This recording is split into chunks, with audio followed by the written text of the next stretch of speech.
Hey everyone, welcome back to my channel. Pizza বানানোর সবচেয়ে কঠিন এবং সময় সাপেক্ষ কাজটাই হচ্ছে পিৎজা ডো বানানো।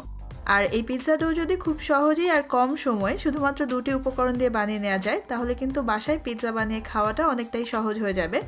আর আজকের ভিডিওতে আমি আপনাদেরকে দুটি উপকরণ দিয়ে কেমন করে পিৎজা ডো বানানো যায় সেটাই করে দেখাচ্ছি। আশা করছি আপনাদের কাছে ভালো লাগবে।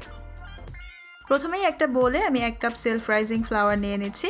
সেলফ রাইজিং ফ্লাওয়ার হচ্ছে যে ময়দাটাতে ইতিমধ্যেই বেকিং পাউডার আর লবণ মেশানো থাকে, আর এটার প্যাকেট বাজারে কিনতে পাওয়া যায়। তবে আপনাদের কাছে যদি সেলফ রাইজিং ফ্লাওয়ারটা অ্যাভেলেবল না থাকে সেক্ষেত্রে 1 কাপ রেগুলার ময়দার সাথে 1.5 চা চামচ বেকিং পাউডার আর 1/4 চা চামচ লবণ মিশিয়ে নিয়ে একটু চেলে নিলেই হবে। এরপর আমি এর সাথে নিয়ে নিয়েছি 1 cup Greek yogurt. Greek yogurt হচ্ছে ঘন দই। আপনারা এখানে রেগুলার টক দইও ইউজ করতে পারবেন। সেক্ষেত্রে দইটাকে 3 থেকে 4 ঘন্টার জন্য একটা ছাঁকনিতে রেখে দিয়ে পানিটা ছাড়িয়ে নিয়ে ইউজ করতে হবে। এরপর এই ময়দা আর দইটাকে এখন আমি একসাথে একটু ভালোভাবে মিশিয়ে নিচ্ছি। আর আমি এখানে একটা কাঠের চামচ ইউজ করছি, বাট আপনারা এই কাজটা হাত দিয়েও করতে পারবেন। তবে এই ডোটা কিন্তু বেশ আঠালো হবে।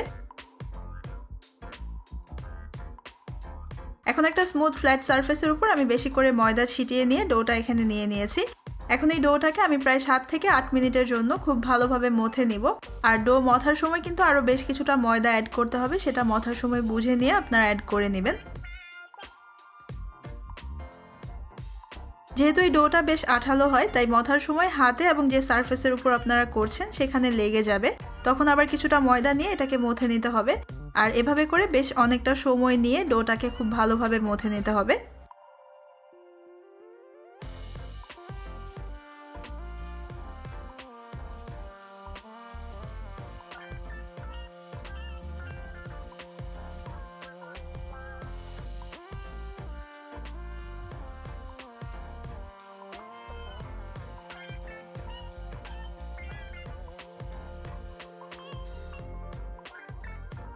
বেশ অনেকটা সময় নিয়ে আমি ডোটাকে মথে নিয়েছি আর আমার এই ডোটা এখন রেডি।